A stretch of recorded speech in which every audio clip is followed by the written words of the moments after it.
Hi, my name is Robin Mills. I'm the Managing Director of Compass in the UK and Ireland. And today is as much about people as it is about food. I think one of the reasons that I've got the opportunity to introduce the event to you today is that until reasonably recently I was the Group People Director for Compass, an international role that enabled me to visit all the businesses that we work in around the world, and that really got me focused obviously into the important role that people play.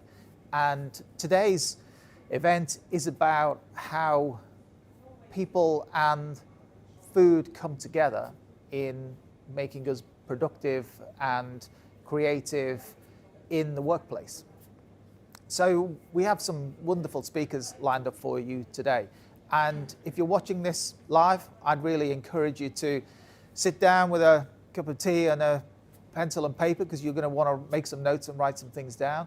And if you're watching this in a recorded sense, then you should watch it in bite-sized chunks. But I promise you won't want to miss any part of this. I think given all the things that are going on in the world at the moment, then there's many insights that'll help you make sense of it and help you make sense of it for your people. We have some indication that we're on our way back to work. It's not entirely clear how quickly that will happen. And there are a whole range of issues that people are contemplating and a whole range of emotions that people are going through. I think more than ever, maybe in history, the role of the workplace, and particularly the role of food in the workplace, is the source of national debate. How we're coming back to work, what work is going to be like when we get there, whether we want to come back or whether we want to stay at home or wherever we've been, is on every news headline and every form of media, wherever you look.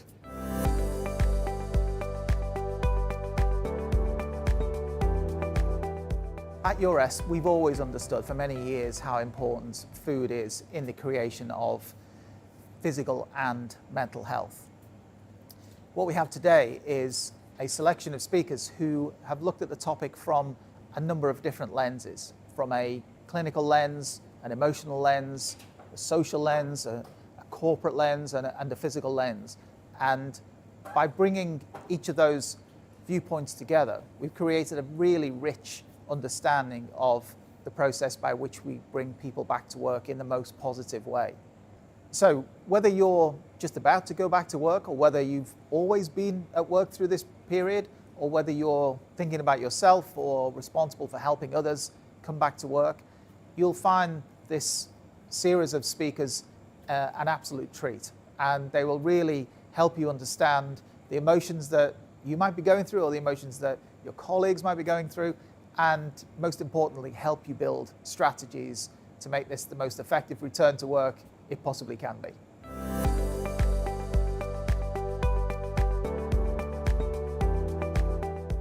So the really exciting part of the whole event is that it'll be genuinely interactive, and that you can ask your questions and make your comments to the speakers, and they'll be able to respond to you. You make the comments via the comments section, and they'll be able to respond to you as well. So I think that makes it a truly interactive and helpful session. So the only thing for me to do now is to hand you over to Liz, who is the Culinary and Wellbeing Director here at Compass UK and Ireland.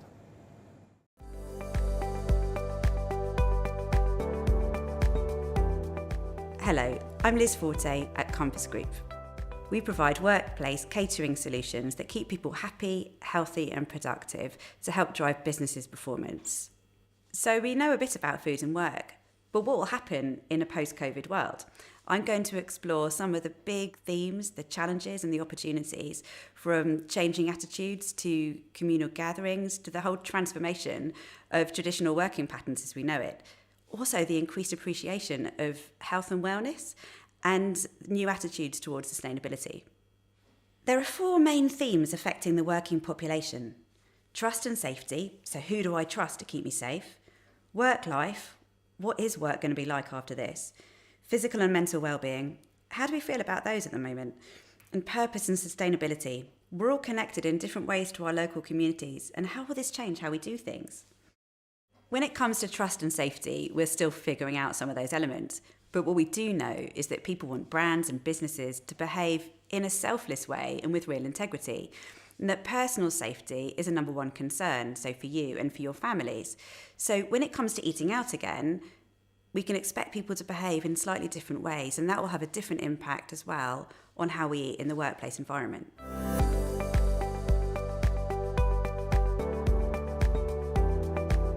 Traditionally, a workplace is where we socialise and collaborate together, and that means physically being close together. But taking learnings from China, they're having whole teams and departments split into A-B shifts, or even A-B-C-D shifts, where you have some people at home and some people in the office. So here, in readiness for what that looks like for us, we've got our experts looking at how to reduce density in the common areas, which includes restaurants. When we reopened the employee restaurant for Ford, the team used navigational signage to help the customers understand how to socially distance while still get great food and remain safe. And it's not just Ford. Within business and industry, we've still got 60% of our sites still open, and they're continuing to reopen. And we've got all the social distancing and all the health and safety measures in place. And when we've spoken to our teams, they all said it was a bit strange initially, but they soon got used to it, and it's business as usual. I think there have been a lot of articles about post-lockdown anxiety and how people will feel about going back to work. And initially, we all thought that when we went back to work, post-COVID, it would be like a big party and a big reunion. But clearly, that isn't going to be the case, and we're all going to have to adjust now to the new normal. For the first time, we've seen cleanliness above taste in a ranked list of considerations when choosing where to eat. At Amazon in Darlington, meals are all pre-boxed and barcoded so they can be selected by the customer and then paid for at an unmanned contactless till. Once the trust and the safety elements have been addressed, how is this current situation manifesting itself in our physical and our mental well-being? There's the idea of building resilience, and that's one that's really gaining momentum. And I've been reading a bit about this, and the American Psychological Society have listed 10 things for building resilience. And the first one on the list is about building connections. As caterers, we talk about building connections. We talk about connecting people through food. And we know that 70% of people, if they have an on-site restaurant, they will eat with colleagues. And that work friendships make people more productive. But how's that going to change now? The whole work and home situation is blurring. And now we've shown people a different side to our lives. So kids, dogs, partners, a silent game of through the keyhole every time you go on a video call. Whilst we've all been at home, food is still connecting us. Food has become a global obsession. People are learning new baking skills, showing off their sourdough and their banana bread online, learning new cuisines, cooking with the family. Before the pandemic, we saw that functional foods were in strong growth. But now I think we're all becoming a bit more aware of what we're eating and the benefits of supporting our immune system. So we're seeing that now there's increased sales in vitamins and supplements, as well as a kind of heightened awareness of how we can build our immune systems. But at the same time, we've seen a big spike in sales of food that are traditionally associated with comfort, as people are eating through boredom or maybe through stress and anxiety. Stress and anxiety can play a massive part in what you're doing and what you're eating, whether you're reaching for the biscuit tin or having a few more drinks. And we've seen that sales of snack foods and alcohol and tobacco have all increased.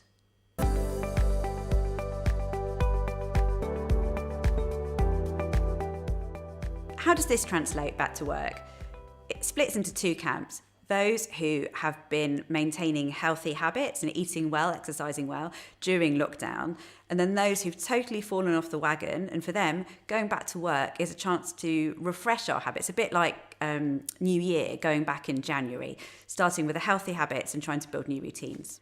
As well as physical health, people are looking at how they can look after their mental health, and staying mentally healthy and calm during this period has been really important. There's been a big increase of traffic in digital meditation apps and virtual therapy.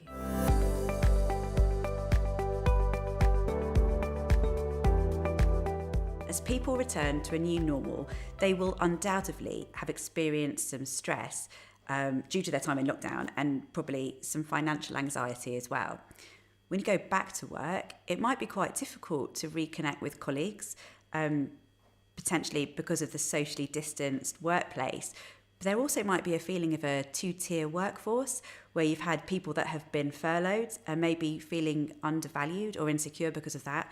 And then the people that have been working all the way through and may feel exhausted, burnt out, and a bit of pressure on them, feeling like they've had to keep the business going.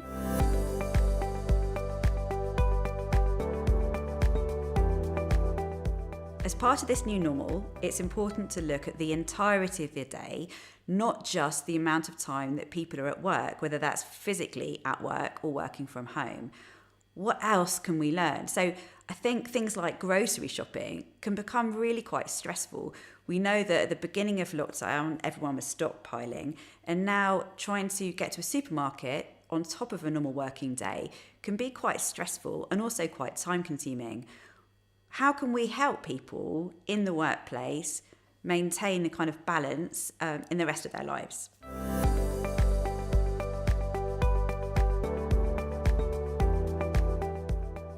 Evidence on the productivity impact of working from home is mixed. Some studies show increased productivity and increased job satisfaction, while other studies point to the opposite. I think this is really different for different people, different roles, different circumstances. But either way, this is going to continue for a little while longer, so working our way through that is quite important. Food at work is a big part of the employer value proposition and positively contributes to the employee experience. We know that employees believe that it shows care, and it also helps attract and retain talent. Whether working from home or furloughed, it's likely that we will all face continued uncertainty and have to constantly adjust as we move forwards. Food at work and your workplace restaurant can help provide a sense of normality and help us to reconnect with colleagues, and also contribute from a health and well-being perspective, serving healthy and nutritious food. I think one of the biggest things for me that we've seen throughout this whole crisis is that people actually really care about each other, and there's been, I guess, a new sense of altruism as people are worrying less about their own safety and more about protecting and helping other people. And that's been amazing to see. And I think the kind of heightened sense of gratitude and celebrating everyday heroes, and that includes our chefs, catering assistants, cleaners. That's a lovely feeling, and it's kind of creating a part of a community. And I think that's something that we'll want to continue. People will want to get involved in workplace initiatives, which will be really important. One of the other areas that I think we're looking at differently is sustainability. With the uncertain supply of food and struggling with empty shelves in a supermarket, there's been an increased focus on stop food waste recipes, extending use-by dates, and using what you have in the store cupboard. Store cupboard recipes have been all over the internet. As part of this, I think more and more people have been buying locally, and that's been underpinned, I guess, by a need to feel more self-sufficient. Moving forwards, I think that people are going to continue to want to make planet-friendly choices. And for us as caterers, that means highlighting on the menu the plant-based options, the healthier options, the ones that are sustainably sourced, and then reducing food waste and making recycling really easy. Having a restaurant at work has always been an important benefit, and I think now more than ever, it's great that you can go to your workplace restaurant and get a healthy, affordable meal in a safe environment without having to go outside to a busy high street. I think also the other thing is connecting with people. And many of our frontline teams have been serving clients for years, so they're really reassuringly familiar faces, and it's a really nice sense of normal. I know we've all been connecting virtually and using the technology to do that, but it's really different, isn't it? And it's tiring. And I know that, for one, I am really excited about seeing real people again. And social distancing doesn't mean that you can't connect face to face. It just means that you have to be 2 meters apart.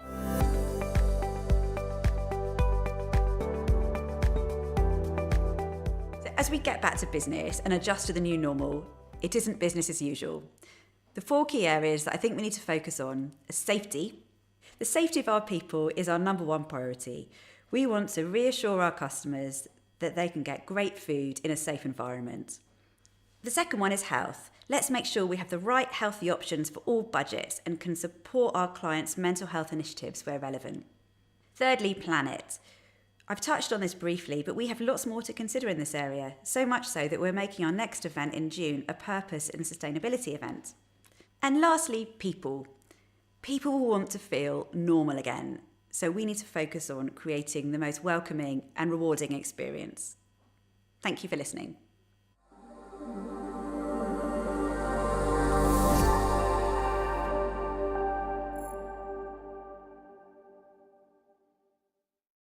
Let me introduce you to James Warman. He's a best-selling author, futurist. He's got many interesting and engaging ideas about what we're about to head into, and most importantly, how we may best cope with that. He's got a very relaxed style. You'll find it really interesting. He's obviously settled in the corner of a settee in his living room, and I think you'll take a lot from it.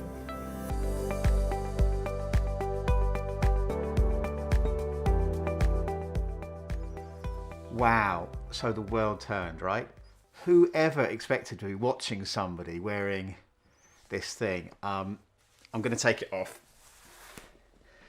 I thought that might be a funny visual device to sort of start out what I'm going to talk about today, which is of course about how we're moving from this weird time of lockdown and stuck in our homes to coming back to work. I should probably introduce myself. My name is James Warman. I've become a well-being expert, happiness and success expert, I would say, in the past 10 years or so. I've written a couple of books in this area. I came to it as a journalist and a cultural forecaster. I wrote a book called Stuffication some years ago, and Stuffication, what it helped to do, I think, was popularise the idea that experience are better than material things at making us happy. And as I started to research this, and what I did is I talked to psychologists, economists, philosophers, behavioural psychologists, clinical psychologists, basically people cleverer than me at universities like Stanford and Harvard and Cambridge and Oxford and the LSE and MIT and Tokyo University. And I read their papers, I talked to these people, and I started to get a picture of what you should do in order to be happier. And I built a picture of how complicated that could be. And so what I wanted to do was bring this back into something that would be practical for people. And it's the central part of a book I've written called Time and How to Spend It, published by Penguin. It was Financial Times Book of the Year in 2019, and it was in the health section. And the central idea, and why it's called Time and How to Spend It, of course, is that when you start to think about what kind of experiences should I go for, the same question is, how should I spend my time? And if you think about it, knowing how to spend your time is the most important knowledge that you could have, and using that knowledge, because how we spend our days is how we spend our lives.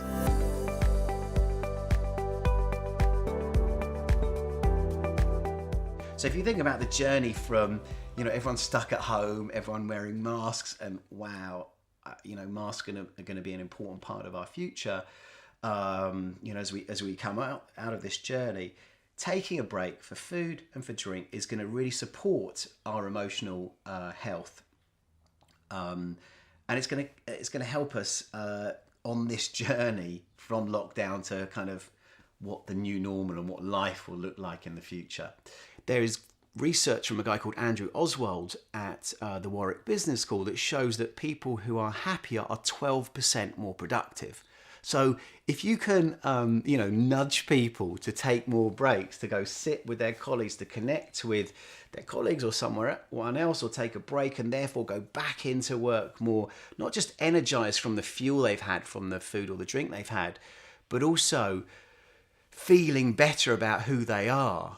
From an employer's perspective, wow, you're going to get more from these people. But from the employee's perspective, from a personal perspective, you'll get more done. You get more done, life will be better.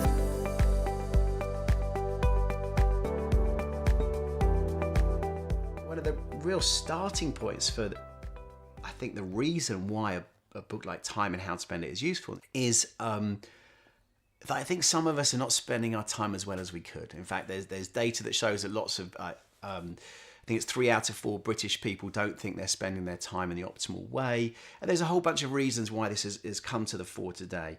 And one of those is mobile phones. So the average person checks their phone about 150 times a day. We're on the devices again, average is about 3.5 hours a day. And that's great, so we're in contact with, we're in contact with, our friends and our family. We keep up with the news and the football score when the football's happening. But it also takes us away from real life. It takes us away from being, for having the time to do some of the things that are better for us. So, people today complain or admit in lots of surveys have shown this, that they haven't got time to make friends at work. 8 out of 10 people say they haven't got time for dessert, which is really worrying to me, especially since I saw this other thing that said 4 out of 10 Brits said they thought that dessert was better than sex. Which makes me wonder what kind of ice cream they're eating, but also makes me think, look, we should have time for dessert. We should have time for some of these things. And research shows that, people that spend more time, hooked onto the internet, and about 60% of people in this country admit to being addicted. People that spend more time online are more likely to be isolated, stressed, and depressed. If you take, when you go for your break to have a snack or lunch, if you can, leave your device where you were. Maybe it's at your desk or your workstation or whatever. Leave your device there, or at the least, turn it on to flight mode. Because who needs to get you during lunch? Think of them, one of the problems with these devices is your boss can contact you there, your wife or your husband, your partner, anyone can get hold of you. Once you turn that device onto flight mode, you are free. Now, this is slightly off track here, but stay with me, because where do you charge your phone at the moment? When I ask people this, most people say they charge it in their bedroom. Now, research shows very clearly that if you charge your phone somewhere other than your bedroom, you will sleep better and you'll have more sex. You're welcome. So just think about that, though. If you bring your device into the bedroom, that's the device your boss can reach you, your mother-in-law, your whoever, people can contact you, but you leave it outside the bedroom, you can actually relax. And it's this, I say this because this is important. But when you take a break at work, you go get a snack and a drink and you leave your device behind. That's like a little holiday. There's some wonderful research that looks at how we really love extraordinary experiences in life. When you do something that's really amazing, like, you jump off a cliff into water, or, the first time that you see the Mediterranean, or you climb a tree, or the first time you see your child cycle their bicycle. We remember these big things that stick out.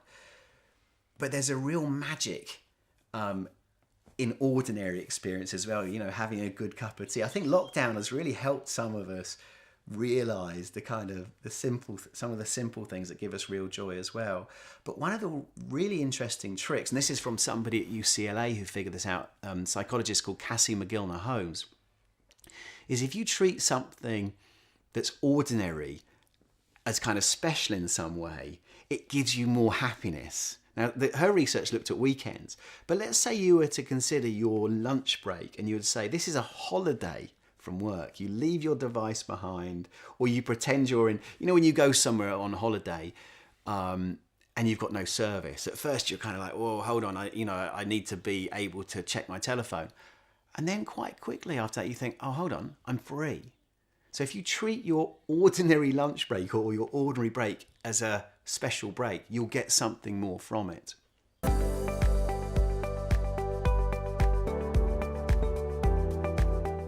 So most of us think that we're going to be happiest when the work is done, when we've got our feet up, we're like, watching TV, or we're on a sun lounger. We have this sort of fantasy of the good life and happiness when everything is done. But it turns out, and this is from a psychologist called Mihai Csikszentmihalyi, that's not the time when we're happiest, when we're like passive and receptive. The time when we're happiest is when we're really intensely in the moment, doing something that's really challenging and kind of tricky. So whether the great examples are when you're playing jazz in a band, or you're jumping into cold water, or you're on a bicycle and you're going down the hill with your feet off the pedals. You know, or you're playing tennis with a friend, or you're actually, if you were hanging out with some friends and they were telling a story and you were laughing and joking.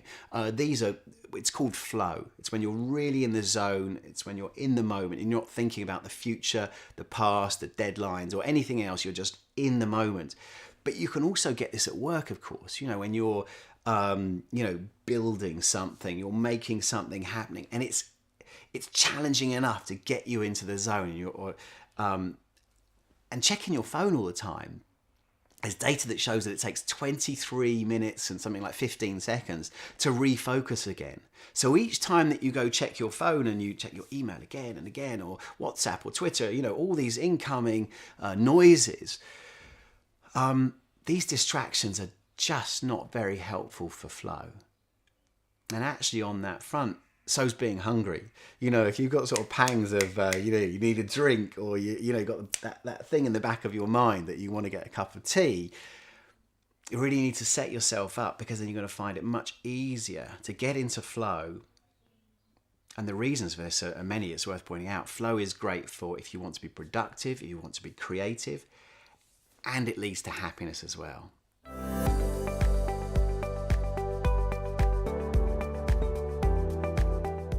One of the simple magical things about taking a break, to go sit and have a sandwich, or a cup of tea, or have a drink, is that we tend to do it with other people. And other people are so important for our mental health and our emotional well-being. There's research conducted that looked at mortality, and I don't know if you've ever done mortality research, but it's probably the easiest piece of research you can do. What you do is you go to somebody's house, you knock on their door, and if they're there and they're breathing and they say hello, you take a tick, and then you go back and check on them 7 years later, and if they're still breathing, you put a tick again. It turns out, I mention this because it turns out that in research, there's a piece of something called a meta-analysis, looked at 3.4 million people over 7 years, and it showed that if you suffered from loneliness, there was a 29% higher chance of you being dead when the researchers came back to see you. So loneliness is, this is why they come up with statistics about how loneliness is as bad as smoking 15 cigarettes a day. The longest, or one of the longest pieces of research that's been conducted in this has been running since 1939. So it's been running for 80 years now. Okay, so when the Second World War started, it's this study at Harvard that looks at people, their happiness, health, and longevity, and it turns out that people. This is wonderful. It doesn't matter so much about how much you eat, or whether you smoke, or how much you drink. The clearest indicator for people who are going to have a happy, healthy, long life is people who have good relationships with friends and with family. So if you take a break from work to go and sit and talk to somebody, you make a connection. And when you have that sort of very simple chance to spend time with somebody else and not with your device. And this is not about Facebook connections. This is about real human interactions, even if that's from 2 meters away. I think that's perfectly possible. And maybe even if you've got a mask on, if you're both doing that, it's funny, right? I saw a friend the other day, and we kept the 2 meters. We bumped into each other in the local park, and we both had masks on, and it was kind of silly, but it was it was the right thing to do from a health point of view. Now, one of the things that you may think when you think about, I want to take a break and I don't want to sit and talk to anyone. There's a real difference. I'm going to flag this up here between loneliness and solitude. There's nothing wrong with sitting and having lunch on your own as well. I'm one of those people who sometimes like to socialise and really sit with colleagues that I work with, but thinking through my existence at work, there's been lots of times where I just want to sit and just get a moment to kind of just take a bit of time and then go back into the fray. I want to bring a really interesting experiment that was conducted by some guys at the University of Chicago, and it was replicated in the UK as well, actually, from a guy called Nicholas Epley and a woman called Juliana Schroeder. And they did this thing where they asked commuters to do one of three things. So it was people like 7 o'clock in the morning, and they asked them to do one of three things. One was talk to somebody randomly on, and they did it in buses and trains and taxis as well. So one was talk to somebody that you wouldn't usually talk to. 2 was don't talk to anyone, and 3 was do what you normally do. And imagine someone said that to you. So let's say you were taking your normal food break, or 11s or lunch or something, and someone said, would you play this game? And then imagine someone said to you, okay, what do you think is going to be the reaction? What do you think the person's going to feel like afterwards? How do you think you're going to feel like afterwards? And you're probably British or Irish watching this, and you're the same as me. You'd think, look, the last thing I need on my commute or that time to myself is to talk to somebody. I don't want to talk to them. They don't want to talk to me. Let's keep things simple and continue. The weird thing about this is that actually, if you sort of, jump across that river and say hello to someone and start a conversation, the people that did that found they were much happier than the people that didn't. And what's also interesting is the person who was talked to. So if you imagine there's the person who's been asked to do this experiment and the person who was talked to, they found out through research is that not only is the person who started the conversation happier, but the person who was talked to is also happier as well, because there is a really deep thing inside all of us that wants to connect. The problem with loneliness, the opposite of loneliness, is this sense of belonging that's so important to us. That's why we're interested in, we're quite tribal people. We want to support a football club. We want to, feel like we belong to something. And because we're so social, when we have an opportunity to connect, whether somebody talks to us or we initiate this, it turns out that makes us happier. So, it would be great if you were to think about this and give this a try. So think about leaving your device, taking a holiday from work, as it were. You can either just put your device down, turn it onto airplane mode, and make the effort to talk to somebody and just see how it feels.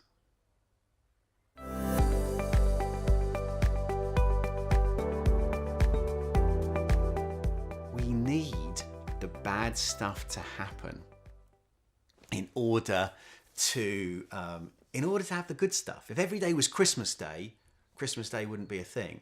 When you have a story to tell, stories set off like a domino line that leads directly to happiness, resilience, and success in life. What happens is when you tell a story to somebody is the mirror neurons in their brain fire the same as yours. It's called mirror neurons, discovered by neuroscientists some years ago. And that means that the neurons in your brain are firing the same as the person telling the story. And mirror neurons, this is what neuroscientists have discovered, are the basis for empathy, because your brains are firing the same. Empathy leads to connection. Connection leads to relationships, and relationships, as we've already looked at, lead to happiness. Happiness leads to success, as scientists have shown in recent years too. And connecting you to other people makes you more resilient. So if you tell a story, it will make you happier. Kind of magical, right? I think that's kind of magical. And what's interesting about this is there is a certain kind of story that is more likely to fire up somebody's mirror neurons. And it's a story that is told by every human culture in the world, from the Eskimo of the far north to the Yoruba of West Africa to the British, the French, the Americans. And you'll recognize it because it's the story of Star Wars, it's the story of Moana, it's the story of Jesus, it's the story of lots of Hollywood movies, and it's called The Hero's Journey. The hero's journey is where you get a hero, and what happens is something goes wrong. And after that thing has gone wrong, the hero clambers out of the hole and lives happily ever after. And on a personal level, we all recognise that story, because everybody has failed an exam, got caught cheating, maybe, in a test at school, or maybe with somebody, or maybe they crashed their parents' car, or maybe they got fired from a job, or they got caught doing something wrong. But we have all had something bad happen and come out of it the other side. So when somebody tells a story, or where you see a story that goes in the shape of the hero's journey, you get it. And it's really interesting when you start to see the world in this way, because you can reframe your own existence in these terms, and you suddenly realize that in order for Luke Skywalker to save the universe, from the evil empire, he has to beat one baddie and another, and then beat Darth Vader. We all have to have those challenges. So for each one of us to become and to find out who we are and what we can do, we actually need those enemies. So if your boss is annoying you, or there's a challenge that's in your way that's stopping you get to where you want to get to, once you start to think about this hero's journey and this story, is A, it's giving you a story to tell somebody, and B, it's providing you with an opportunity to learn something and become something more. So as we're going through this process of, lockdown to post-lockdown, bear that in mind in those tough moments. Because when you do, you reframe life from this, I can't do this, or something's stopping me, and you put yourself back in the driving seat. And at the worst, you end up with a story, and that will bring you happiness.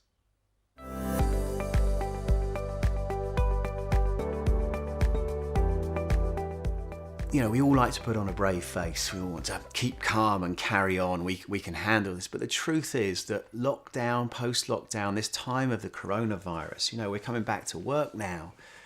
But it's going to be an emotional roller coaster. It's going to be tough at times. And the times when you don't feel it's tough, the people you live with or the people you work with, they might be going through that too. So I think it's really important to take a break, to ease up on ourselves, to be kind to ourselves, to accept that to be the heroes of our own stories, we need those tests and those enemies, but equally we need those allies. So more of us should take more breaks. Stop, eat something, have a drink, maybe connect with somebody, because how we spend our days, how we spend our breaks, how we spend this afternoon, this morning, tonight, how we spend our days is how we spend our lives. If we get better today, then our whole life is going to be better.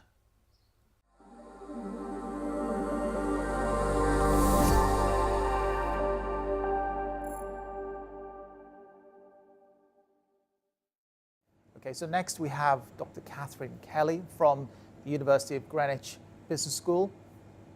Catherine has a very calming effect on me when I listen to her talk. Very practical thoughts and solutions, nice way of framing up stress and how it appears to us and how we might best cope. And I think you'll find her advice very reassuring and extremely constructive.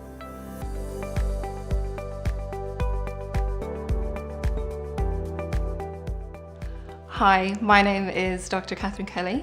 I am an academic and a practitioner in the area of well-being and stress management. I work in my paid employment part-time. I have 2 businesses of my own. I have 2 school-going children, a boy in primary school and a boy in secondary school. So I think, like many of you, I am probably challenged at the moment with time management, juggling, and I suppose trying to keep a work and home ship afloat in a balanced way, and looking for some, I suppose, calm coping strategies to deal with life at the moment. So what I want to do today is have a conversation with you about how we might cope with being well at work as we prepare maybe to return to work, or for some people maybe managing continued home working. So I realize that social media is full of, lots of lists on, the top 10 things you can do to have a happy lockdown life. So I'm going to try not to take that approach today.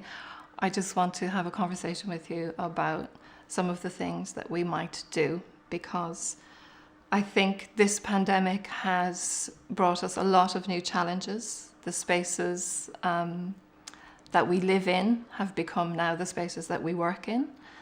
And, you know, even the spaces that we're returning to work in won't be the same as they were before. So the first point that I really want to talk about today is the need to acknowledge this change. Okay, I think that's really important. Because the working world will be a very different one for lots of us as we prepare to go back into it. Some people may be working from home for a continued period. So I think there'll be a range of emotions and responses to those situations. For some, there might be relief maybe at going back to work, a welcome return to routine, seeing colleagues again, and maybe just an escape from these kind of blurred boundaries of home. But for others who are carrying on working at home, there may be a rise in fatigue, a drop in motivation, particularly for employees who are homeschooling their children. And this may be affected in terms of working mothers more so than others, perhaps. So I think across the board, no matter what your situation, there may be an increase in fear and anxiety. So this fear might be around coronavirus itself, around health. It might be a fear about safety in terms of commuting. It might be fear for working in close proximity to others again, maybe. So lots of fears and anxieties.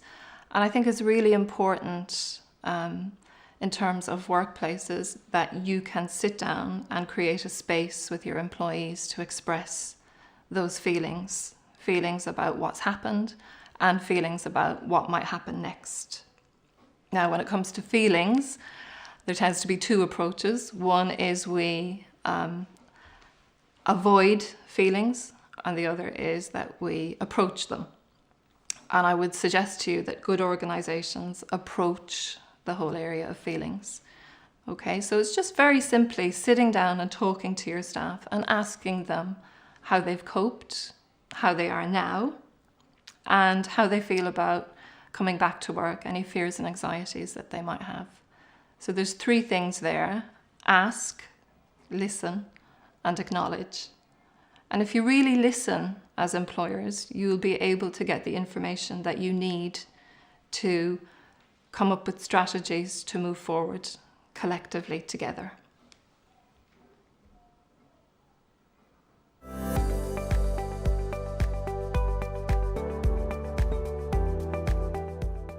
Okay, so the second thing I'd like to talk to you about today is the impact of stress on employee well-being. So anxiety and stress, I think, are common bedfellows, and they both have a really negative impact on both our psychological and our physical well-being, because our body and mind are really well connected. So if we're feeling anxious or worried, it tends to show up somewhere in our body. So I'll just talk about stress for a minute. I could talk about stress for a long time, having done a BSc in it, but we won't go into too many definitions and theories. Stress, very simply, is when the pressures placed on an individual exceed that individual's perceived ability to cope with them. So the word perceived is really important there, because what you might find easy to cope with might be something that somebody else finds really difficult to cope with. So that's why, again, it's really important to sit down and have a conversation with your staff about what they're going through. Ask, acknowledge, and listen. Okay? Because we don't just want our employees and colleagues to be well, we want them to work well. So I might move on to something scientific in terms of explaining stress and how it shows up in our bodies. I want to talk about two particular systems in our nervous system. So the first one is our sympathetic nervous system, our SNS, sympathetic nervous system. And this is the system in our body that deals with our panic response, the 3 Fs: freeze, flight, or fight. And when we're under pressure and under stress, this SNS system sends a signal to our amygdala, which is this part, if you reach in under your ear, a couple of centimeters inside your brain. Your amygdala, I suppose, is your panic center in your body. And it's a really important part of our body for when there is a genuine emergency. If you need to step back from a moving bus, you can get out of the way very quickly without thinking about it. But as a society at the moment, as organizations and as individuals, we are facing unprecedented levels of stress and worry because of the situation that we're in. Okay, so it's really important to acknowledge the effect that this might be having on us. And when stress signals are sent to our amygdala in our brain, then we have a whole release of stress hormones in our body. So adrenaline and cortisol, and they make us feel pretty bad actually. So they're good for an emergency to jump back from a situation, but they're not good if they're in our bodies all the time. So what do we do when we feel stressed? If we're being positive, we'll try and do good things for ourselves, such as a little bit of meditation, maybe eat nutritious food, try to sleep well, get exercise outside. But for a lot of people, we choose negative responses. So we might start snacking more, we might turn to comfort food, have a few drinks, decide that we're not going to bother with exercise or go out. So that has a downward spiral of effect on us. Not only are our bodies under pressure with stress, with cortisol and adrenaline, we're then putting extra pressures on them in terms of toxins in our bodies. So not great. The good news is we have a second system in our body called our parasympathetic nervous system, our PNS. Now, our PNS is our rest and repair system, okay? And this works when we are calm and when we're in deep sleep. And the great news is we don't have to do anything to kickstart our PNS. It's just there. But what we do have to do is allow it to do its job. So if our sympathetic nervous system, our stress response, is taking over constantly, it can't do its job. It's the equivalent of somebody pressing an alarm button over and over again, or ringing 999 constantly. Okay? And there are real fears here at the moment. Coronavirus fear, fear for our health, worry about job security, about wages, about losing our homes, or even more fundamentally, losing loved ones. So we are in a constant state of fear at the moment. But the good news is that our parasympathetic nervous system can keep us calm if we let it, okay?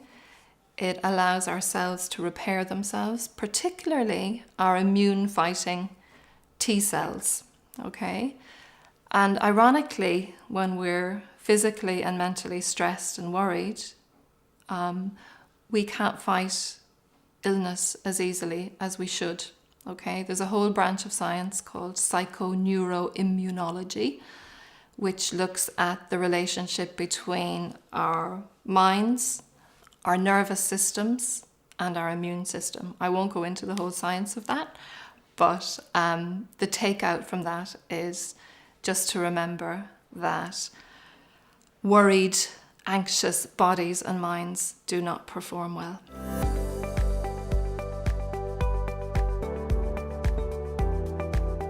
Okay, so the final thing I want to talk about is really how can we nudge ourselves, our colleagues, our employees to feel better, to improve our well-being, and to allow this parasympathetic nervous system to do its job. Okay, so there's a few things we can consider, and the first one, at the risk of sounding like an old hippie, but this is firmly rooted in neuroscience, is we have to remember to breathe. Okay, why? Well, because if we practice deep breathing, even just for a few minutes, it literally breaks the stress signal to our amygdala in our brain. It cuts that neural pathway signal, deep breathing, okay? So in other words, it shuts down our sympathetic nervous system, our stress response, and it allows our calm parasympathetic nervous system to work, okay? Now, you in your industry are all very familiar with the success of the 5 a day marketing campaign, fruit and vegetables, right? So I would encourage you to try to set up a new system of 5 a day for breathing, okay? So 5 minutes, don't tell me you don't have 5 minutes in your day. Everybody has 5 minutes. Think of all the hours we spend scrolling on our phones, looking at television screens blankly. 5 minutes a day to practice deep, calm breathing, okay?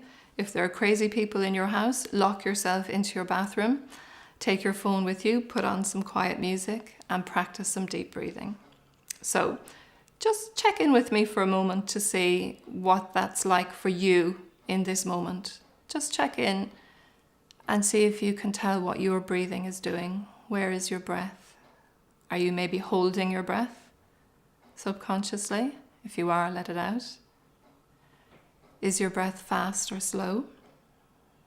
And let's just practice taking a couple of deep breaths so you can see how easy it is. So, working with me for a moment, I want you to take a big deep breath in through your nose, inhaling, and a long, slow, gentle blow out. Good, let's try that again. Sniffing in and blowing out.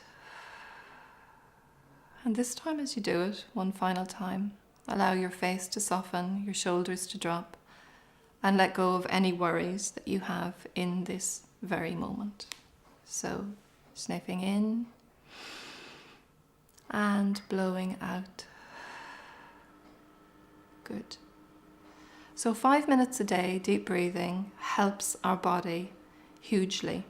It allows us to respond to things instead of to react. And that's a subtle but really important difference.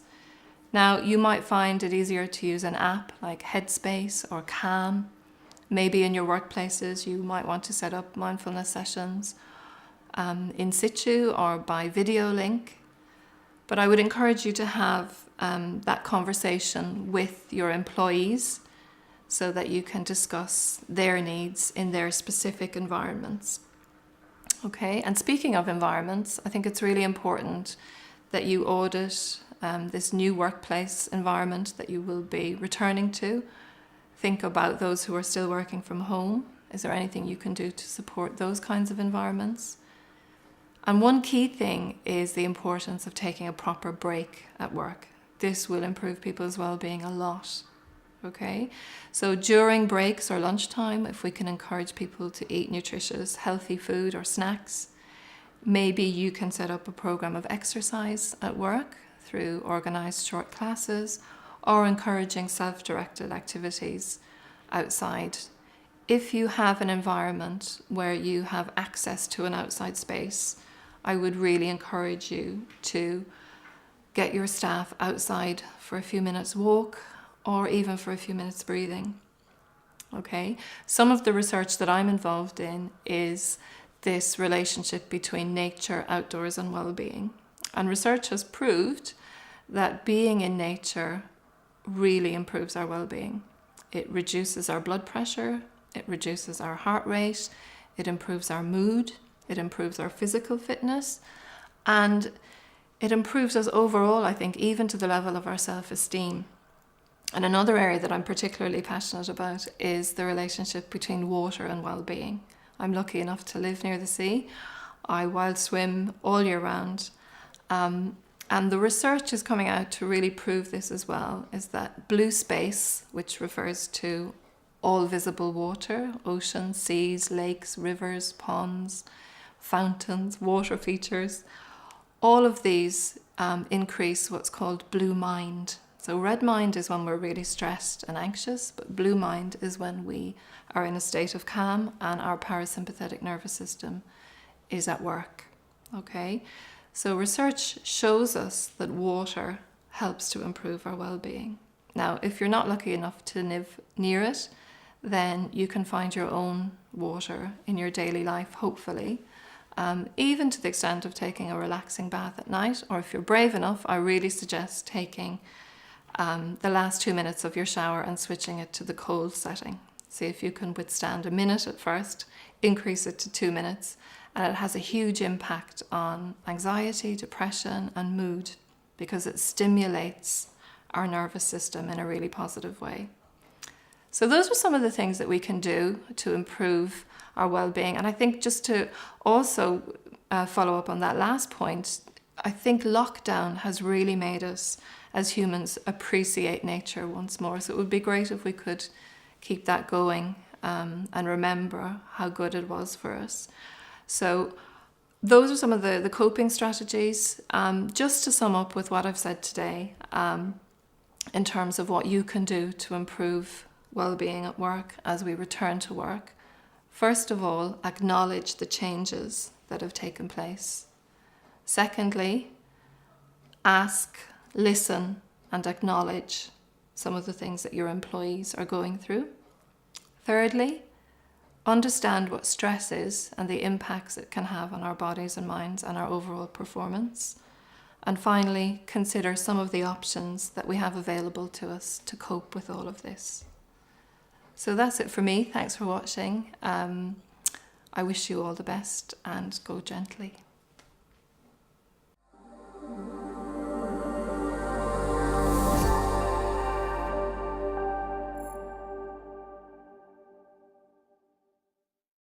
So next we have Hody Damastani, who is a therapist and co-founder of My Mind Pal. And he has a really interesting way of helping us think through, maybe from a personal perspective, our own ability to build resilience and how important that will be in this next period. He has a particularly thoughtful approach to us as individuals, and I think you'll feel a real connection with him when you hear him speak.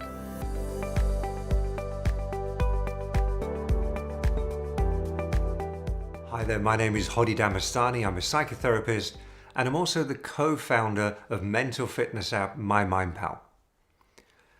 So I want to talk to you about a few things today. First of all, I want to talk to you about how the brain responds to a pandemic. Then I want to talk to you about the range of different emotional responses people are exhibiting at the moment and what's happening with the mind. Then I want to go on to talk about the kind of strategies and techniques that you might use to protect your mental health, to build resilience, and to manage stress. And then finally, I want to talk to you for a few minutes about how we might start going about building the kind of habits that will allow us to get through these challenging times.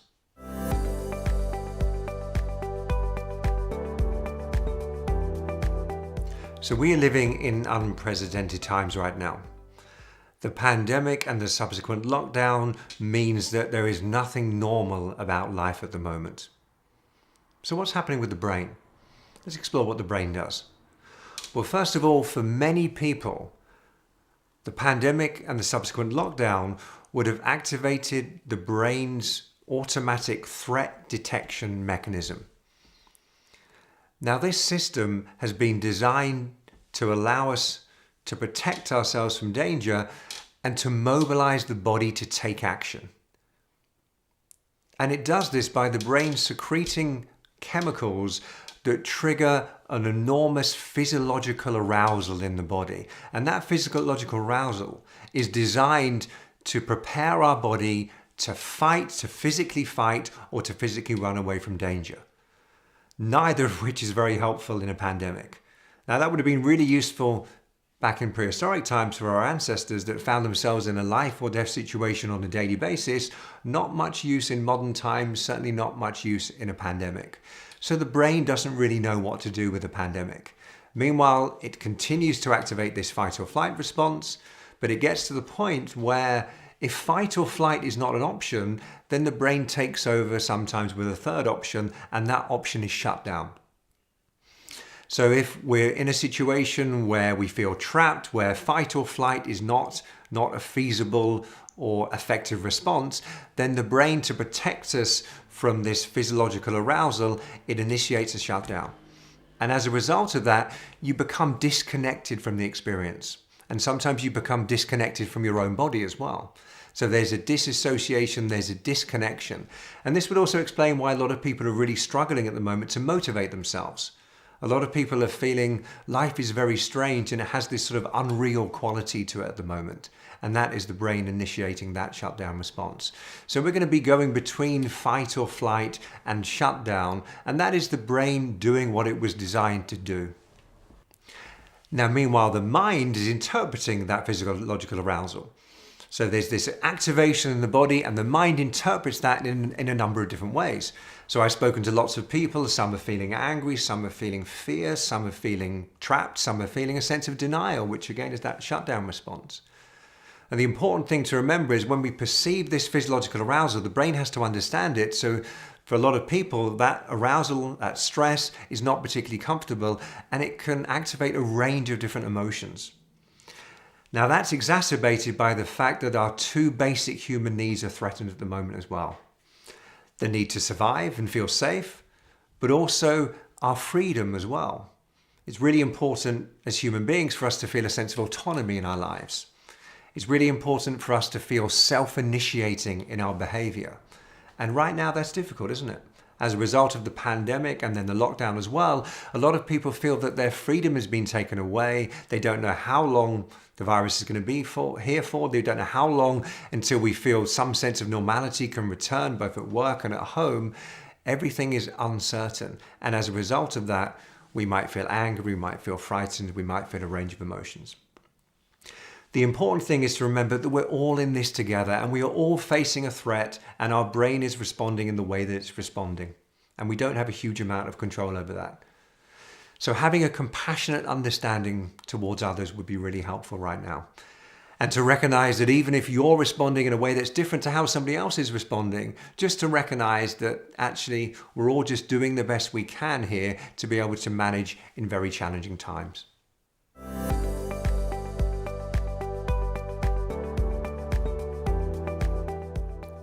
Now, even before the pandemic, there is a huge number of people out there that are struggling with their mental health.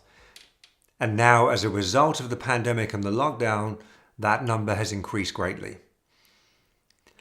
Now, the good news is strategies and techniques to be able to protect your mental health, to build resilience, and to manage stress have never been more accessible than there are now.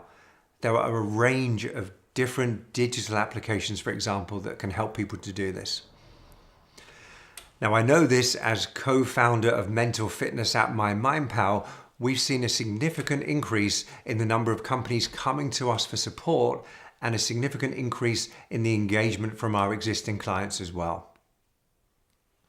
So what are we talking about when we're talking about managing our mental health, protecting our mental health? What's the objective here? Well, the first one is to manage our thinking mind.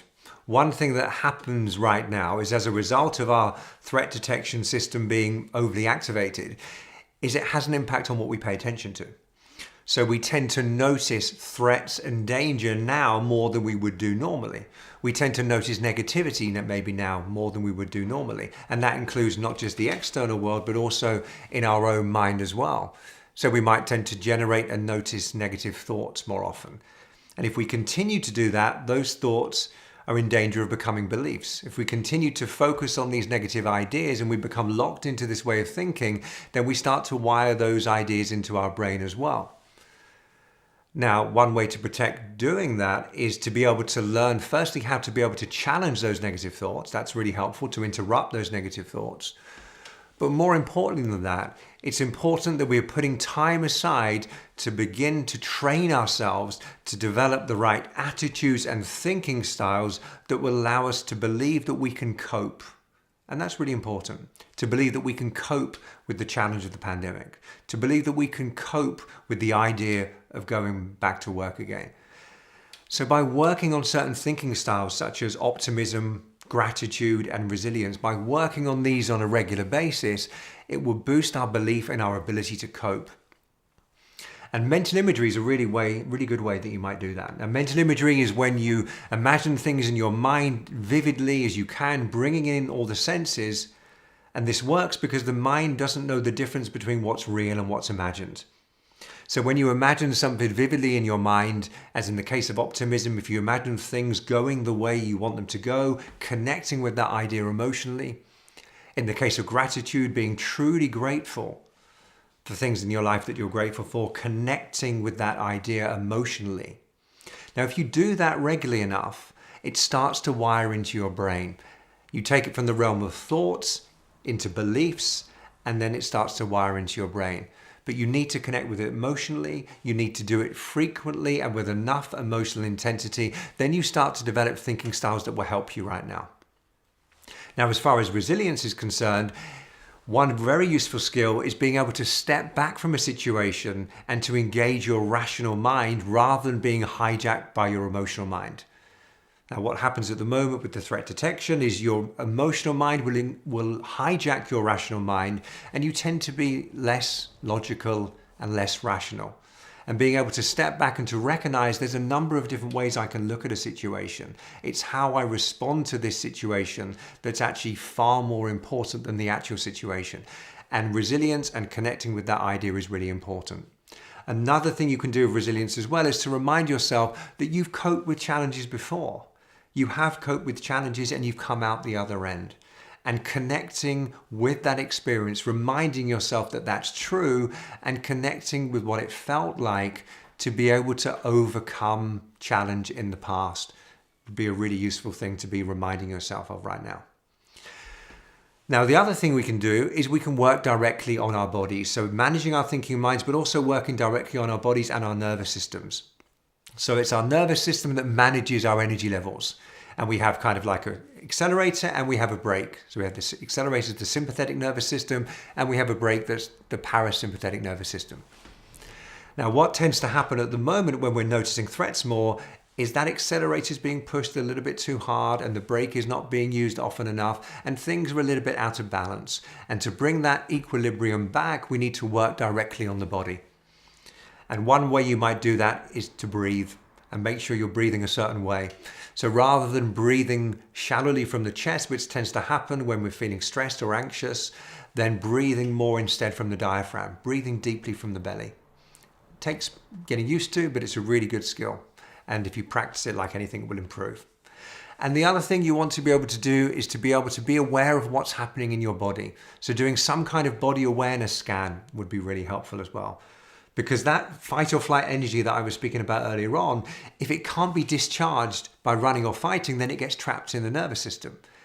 And when it's trapped in the nervous system, first thing you need to do is notice where in the body you carry stress and tension when you do.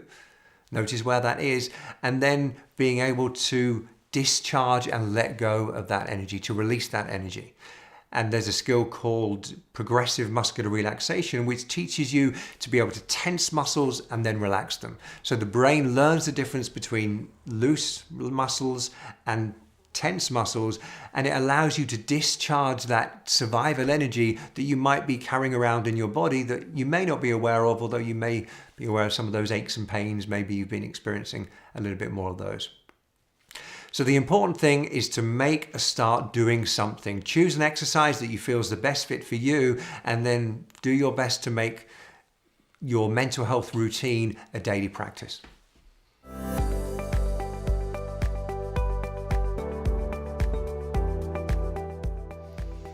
So how do we go about building the healthy habits that will allow us to get through this challenging time? Whether those habits be, I want to exercise more, I want to eat more healthily, maybe you want to meditate more. How do you go about doing that? Well, normally what we do when we want to motivate ourselves to do something is we look at motivation and willpower, don't we? Makes sense, that's where you look.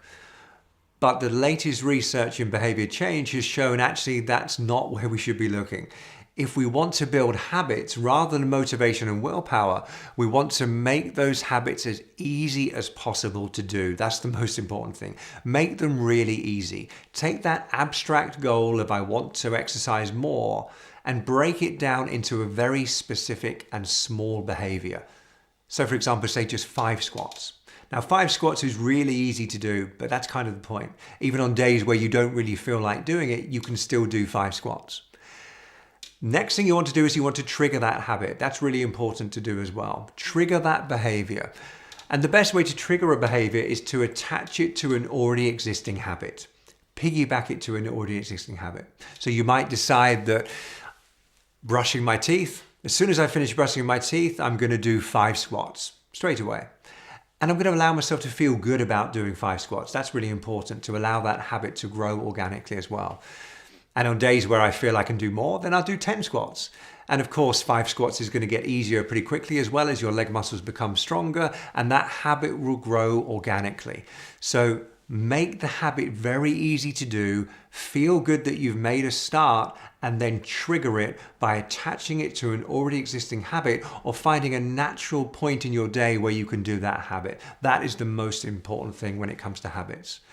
Now, for example, I have clients that want to meditate more. Meditation, if you've ever tried it, is quite a challenging thing to do. So what we started with is, the trigger is when I wake up in the morning, I open my eyes. And when I open my eyes, I take 3 deep breaths. Now, 3 deep breaths is easy to do, isn't it? Even when you don't really feel like doing it. And on days where you feel you can do more, then you can do more. And even 3 deep breaths, you get a sense of relief and relaxation from doing that. So it feels good, and that habit will grow by allowing you to feel good. So that is the most important way to build habits.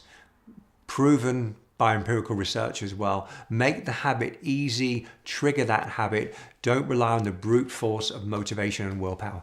Thank you for watching. I hope you found that really helpful.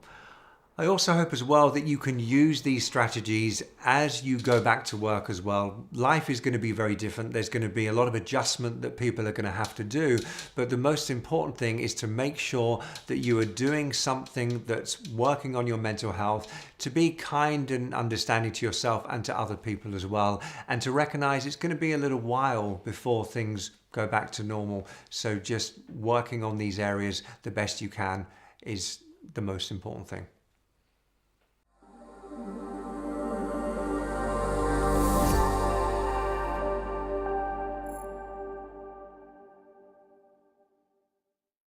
Okay, so next let me introduce you to Rob Grimm, who is going to help us think about our physical fitness. So I think this is an important insight actually, because this means that all the exercise that some of us have been doing during this period, we can actually carry on even though we're on our way back to work, and that it's not seen as a period in our lives when we maybe paid a bit more attention to our physical well-being, but that we used it as a platform to continue that approach and do even more. So sit back and enjoy Rob's views.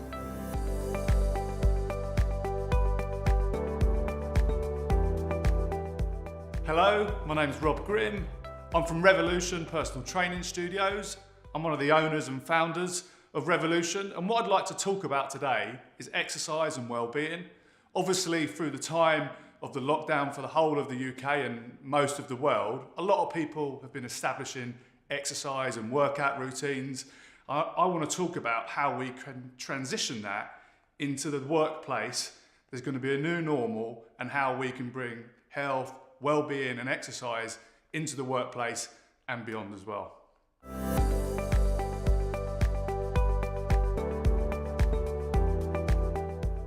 Well, during this crazy time, during a global health pandemic, loads of people have been taking up the chance to exercise daily. It's even been given a term, My Daily Exercise. And this has been fantastic to see. Now, not everybody enjoys exercising, but it's like we're collectively understanding that enjoyment is great, but there's loads of benefits to be had from exercising, whether that's mental health, physical health, our physical appearance. It's like our intuition has matched up with a recent study I looked at, which was that Strava surveyed 25,000 runners, and they asked them if they enjoyed exercise. Out of those 25,000 people, less than 20% said they actually enjoyed exercising. So again, that's in line with what people are doing, and now is an opportunity to take this forward when we go back to work, whatever that new normal looks like, and employers and employees can work together to make sure these habits and routines we've established are in place and they continue.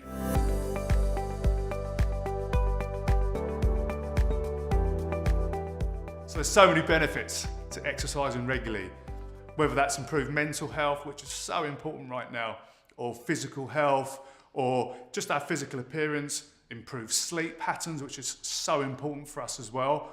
What I've also been really interested to notice lately is how people are connecting in their fitness journeys, whether that's via WhatsApp or whether that's via social media and encouraging each other all the way through. And then that can also lead on to a sense of achievement and a sense of recognition from our peers and our friends and our social circles.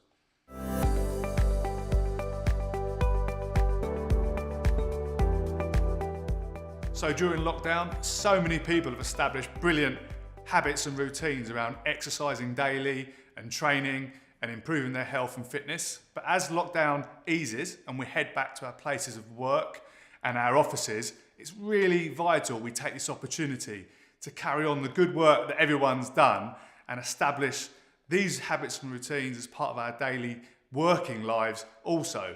So what are some of the solutions? Simply, we could look at extending lunch breaks so people can have a walk for longer before or after they eat their lunch. Additionally, we can look at a concept called exercise snacks, which is regularly exercising maybe twice a day, 10 to 15 minutes a time. We get up and away from our chairs and we look at simple squatting, lunging patterns, some rotational movements for our spine so we can really look after our health and well-being. It's vital that employers understand that there are so many productivity benefits to their staff staying fit and well and healthy and exercising more. But it's also really important that the staff understand their responsibility and that they keep themselves as fit and as healthy as possible so they can be more productive for their companies too. So if we look at exercise in and around the workplace, it's really important that we don't think it has to be something which resembles a traditional gym workout. So if we take a concept like NEAT, for example, what that means is non-exercise activity thermogenesis. And that's basically the energy we expend when we're not doing a traditional training session or sleeping. So it's all the energy you might use when you're simply walking up the flights of stairs in your workplace. Another way to incorporate this is to get off the bus 2 stops earlier than you normally would. So it's all the ways which we can incorporate extra activity into our day to keep us fitter and healthier and more productive.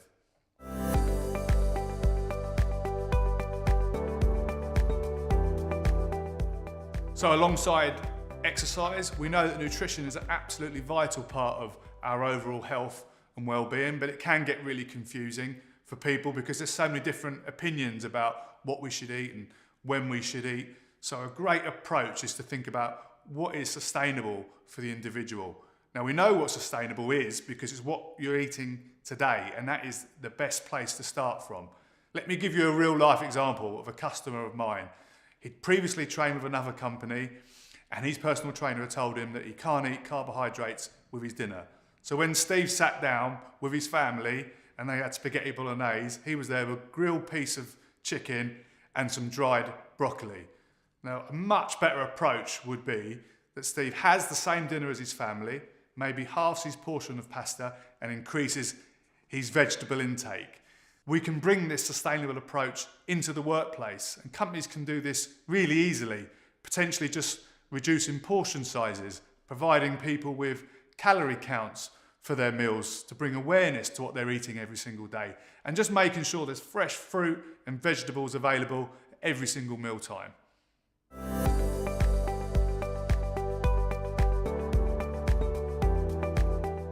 Good intentions and big ideas need a plan, and plans require purposeful action.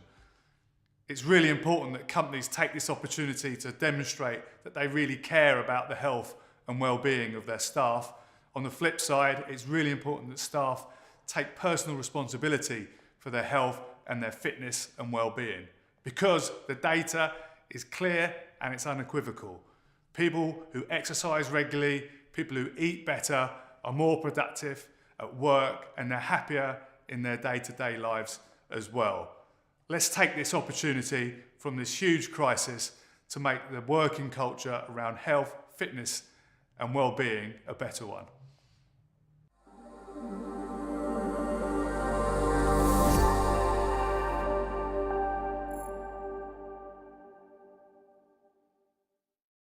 And finally today, let me introduce you to Kate Davies, who's the Health and Wellbeing Lead for CBRE.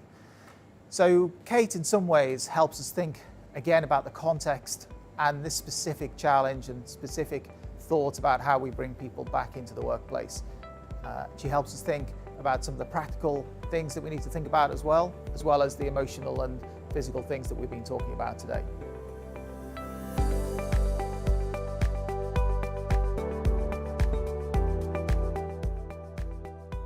Let's first take a minute and consider the importance of well-being. I think now more than ever, it's a subject that's at the heart of so many conversations.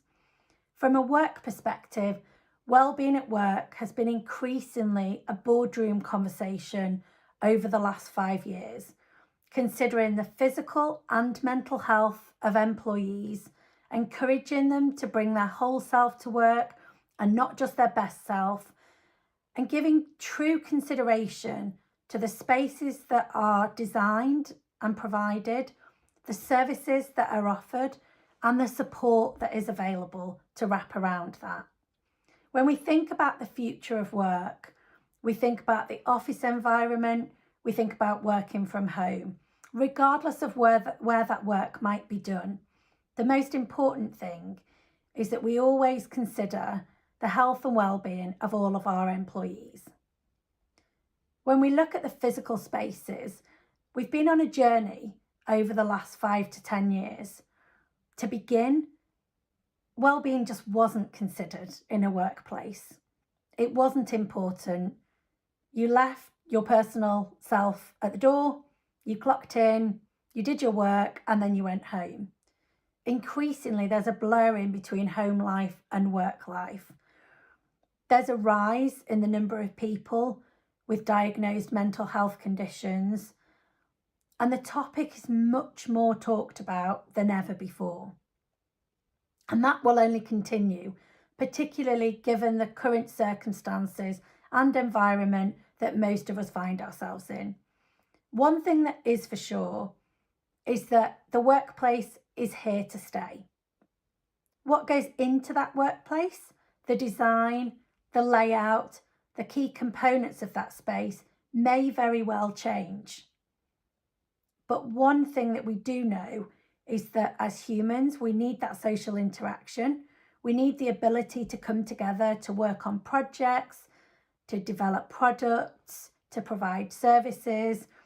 And all of the research that we've completed since COVID-19 kicked off across the world tells us that the thing that people miss the most is the social interaction and that human connection. So that is definitely something that is here to stay.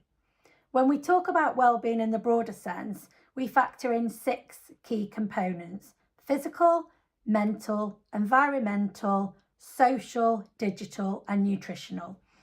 One of the things that I want to talk about is the physical workplace and what that means from a well-being perspective.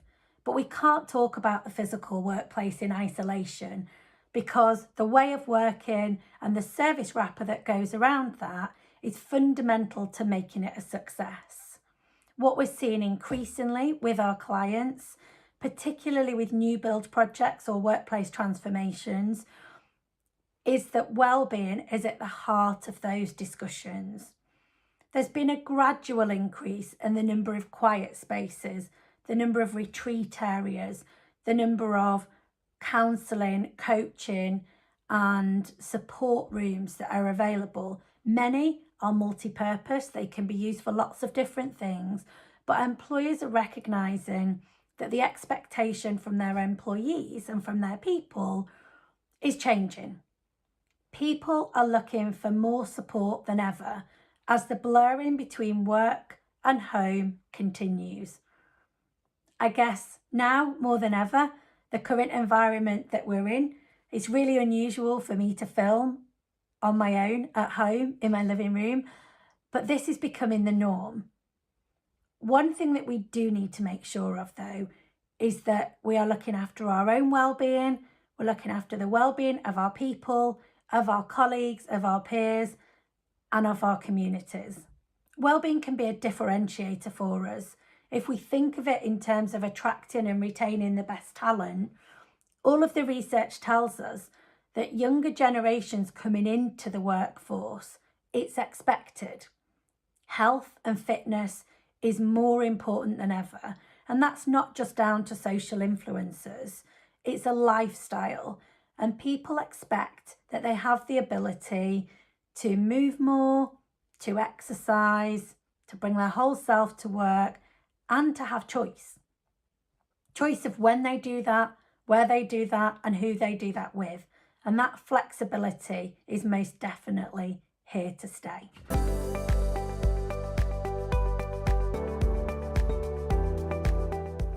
I'm now going to talk a little bit around employee experience and the increasing move towards making it a fundamental part of every organisation.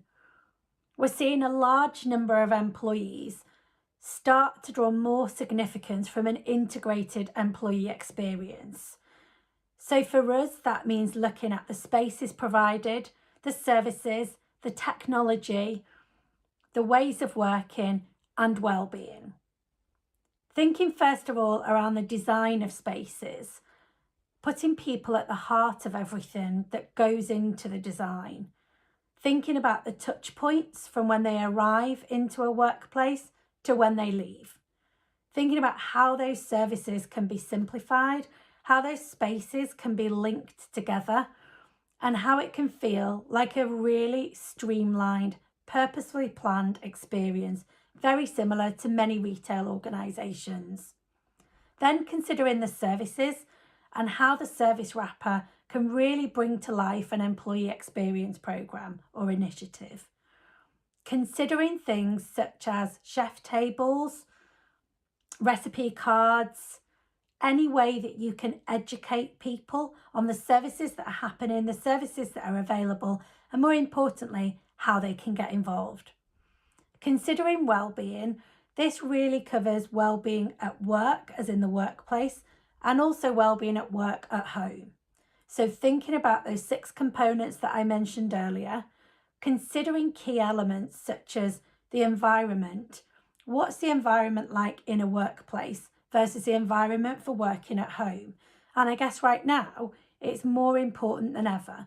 Thinking about trying to have the right setup, being mindful of moving more, making sure that you take regular exercise, get up, leave the house, get fresh air, or perhaps do a class at home, virtual class, online class. But the most important thing is to try and remain active.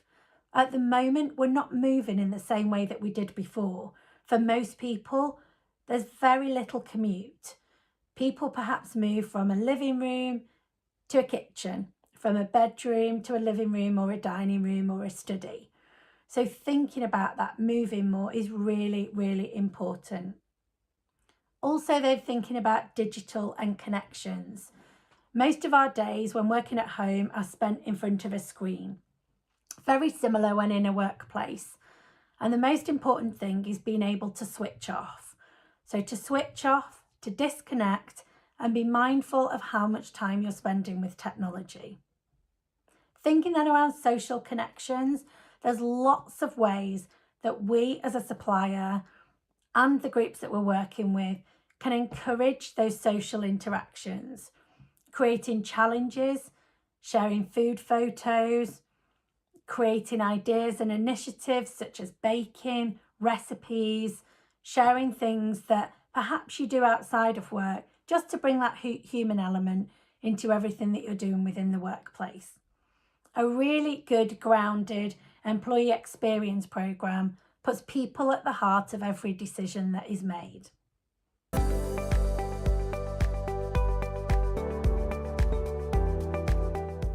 I'm going to just spend a minute or two now talking about nutrition in relation to wellbeing at work.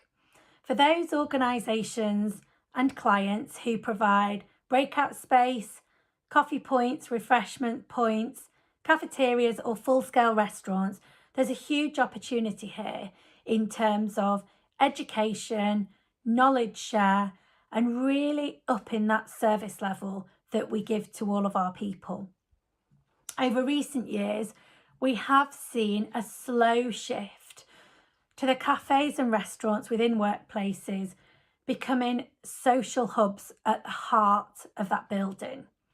Recognising that with a few tweaks to the furniture all the layouts perhaps, adding in maybe some acoustic panels or divides, adding power in to different settings, you can really drive that space to be a very buzzy environment where people may go to not only for breakfast and lunch, they may go to pick up a snack throughout the day. They might go to grab lunch and take it away to somewhere else to head outside perhaps.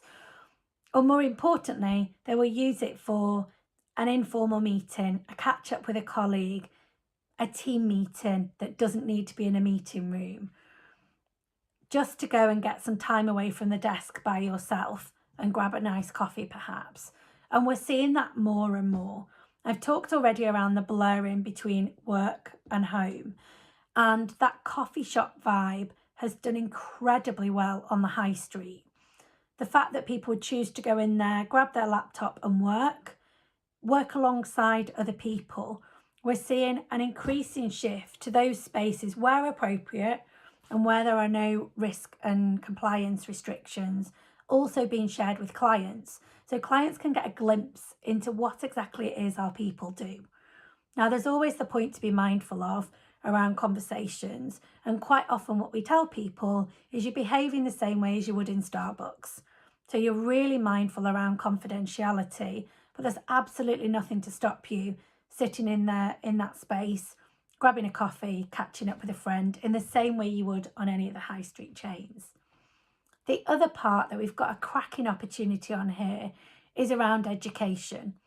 So helping to educate all of our people on the types of food to eat, the energy sources that come from those foods, and then the times to eat them. We all know, and we've all felt, that 2-3 o'clock sugar dip in an afternoon where you tend to reach for a chocolate bar or something like that. But by hosting things like chef tables, lunch and learn, education events, we really can bring food and drink to be a key part of our employee experience within our workplaces of the future.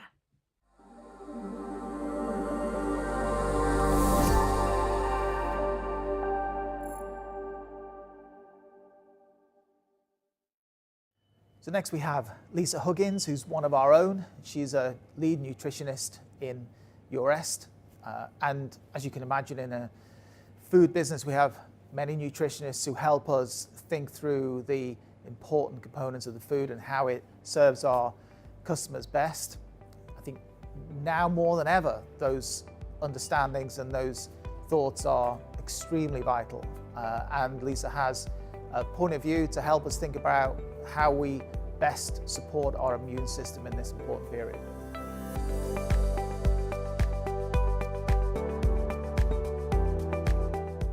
Hi, my name is Lisa Huggins and I'm Senior Registered Nutritionist at Eurest. With health and well-being moving to the forefront of most of our minds, there seems to be an ever-growing amount of confusing and often conflicting nutrition messages out there. So today I will be sharing with you what exactly a healthy balanced diet looks like and how this can support your physical, mental and immune health, and how this often links with your own personal resilience and work productivity. I'll be sharing with you my health hacks and top tips on choosing nourishing meals, whether you're working from home or eating from workplace restaurants.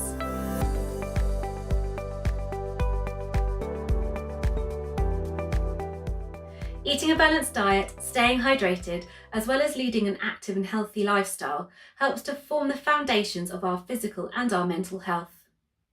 Eating healthily and staying hydrated influences many aspects of our well-being, from helping to support our immune systems to helping to reduce the risk of developing certain types of diseases, such as type 2 diabetes, heart disease, and some forms of cancer.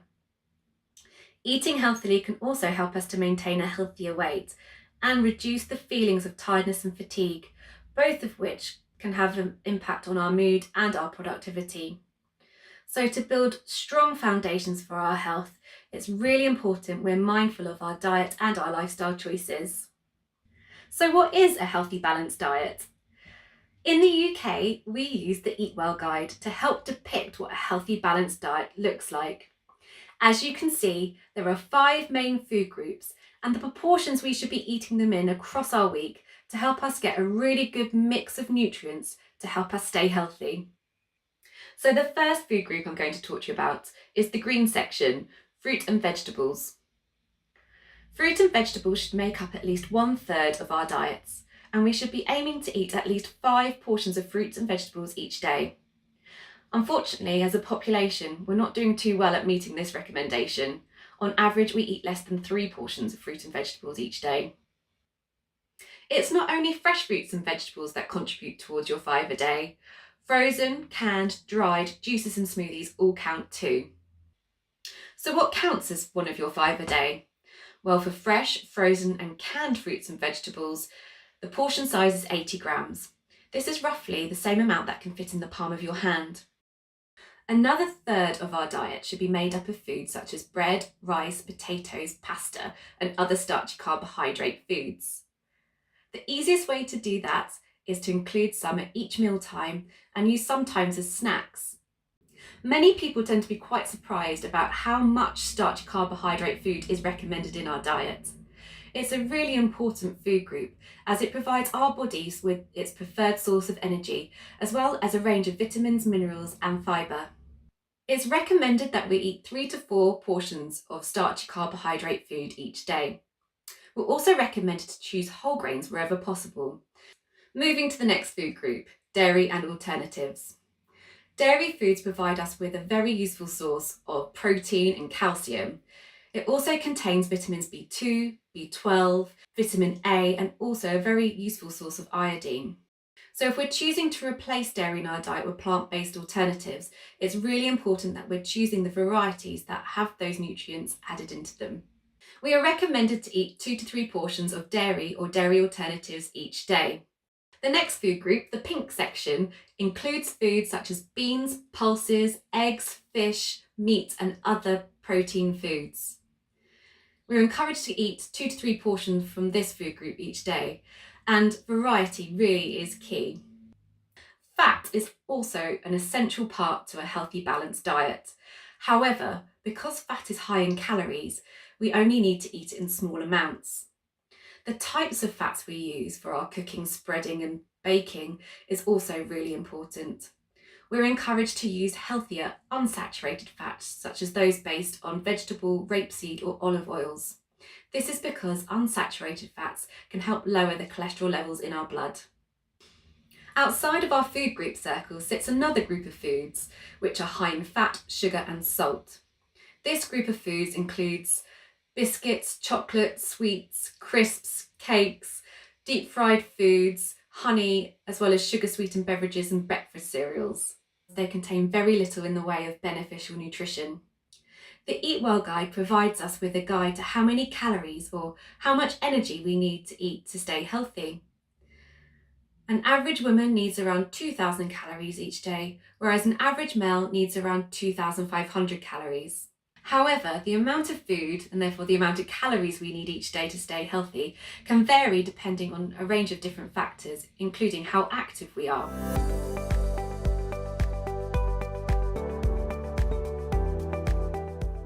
That is quite a lot of information to take in. So here are my top 5 tips to help kickstart your journey to a more balanced and healthier way of eating.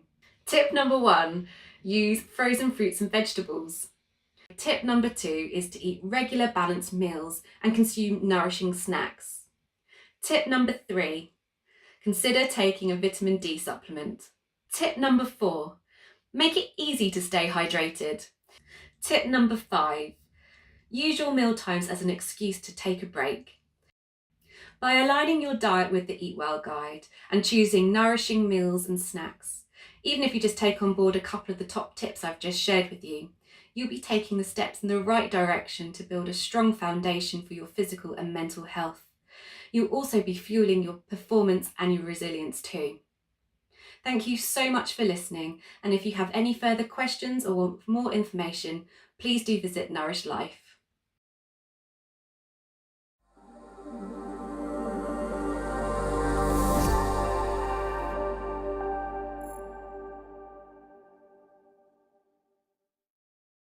So thank you to everybody for watching. Thank you to the speakers particularly for the thoughts and the insights that they've brought.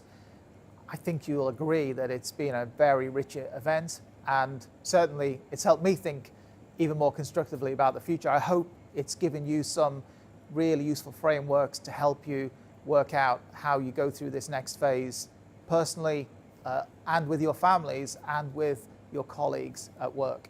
So please look out for the next event, which will be in June. We'll do it in a similar way, and the topic there will be on purpose and sustainability.